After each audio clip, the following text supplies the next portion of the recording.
Hi and welcome. My name is Julieanne Cost, and in today's episode of The Complete Picture, we're going to take a look at how we can clip a photograph into a shape.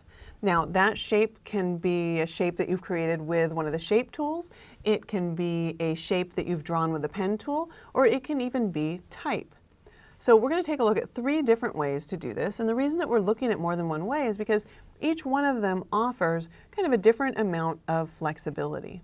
Now, the easiest way to do this would probably be to convert your background into a layer, and we can do that by just holding down the Option or the Alt key and double-clicking on the background.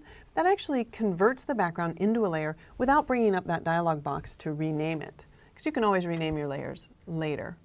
Now that this is a layer, if we choose Layer and then Vector Mask and Reveal All, that will add a vector mask. I know it looks like a regular mask, like a layer mask, but this is actually a vector mask. Now, if I choose my shape tool, and in this case, I'm going to choose my custom shape tool, and we'll go up here and select a shape. Now, I have a lot of shapes loaded because I've used the little gear icon here in the flyout in order to load all of my shapes. So that's how I was able to select this snowflake shape that I have.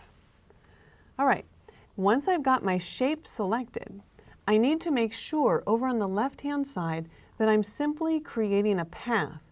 If I choose shape, it will create a shape layer. I don't want a new shape layer right now because that would create a new layer and I've already got my vector mask created. All I want Photoshop to do is to create a path in this vector mask. So now when I click and drag out with my shape, and if I hold down the Shift key, it will constrain that shape.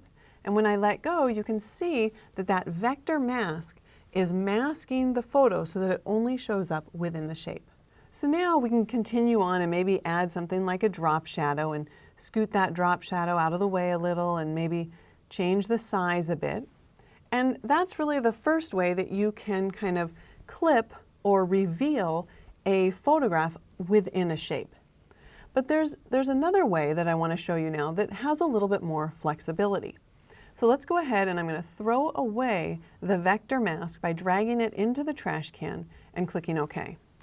Now we still have this layer with the drop shadow, but what I want to do is instead of creating a path, I want to create a shape layer. Now when I click and drag out my shape layer, it's simply going to fill it with the default here. It might add a stroke. Of course, we can come in and change that. We can either, add a stroke if you want to, or you can just say no stroke. That's up to you. But now what I need to do is I need to clip this layer with the shape. So I can't do it as the layers are right now. What I need to do is I need to move layer 0, the photograph, above the shape layer. So now that that's repositioned in the Layers panel, then I'll choose Layer and then create clipping mask.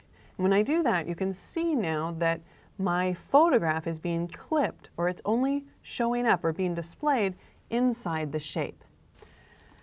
If you do it this way, you'll want to be sure to drag your effects down to your shape layer then in order to get that nice soft drop shadow. Now, this looks very similar to what we did a moment ago, but what I'm going to do is I'm going to make a duplicate of layer 0, the photograph. I'm just going to hold down the Option or the Alt key and drag that copy below the shape layer. And then what we can do is just change maybe the opacity on that layer.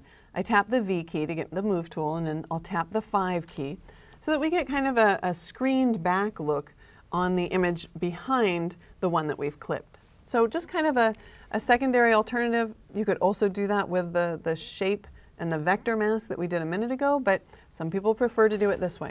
I'm going to show you one last way to do this. Again, it's just up to you as far as personal preference goes, how you want to create this effect. But this last technique involves using your photograph as one layer, and then grabbing your shape layer again. So I'll tap the U key to get my shape tool.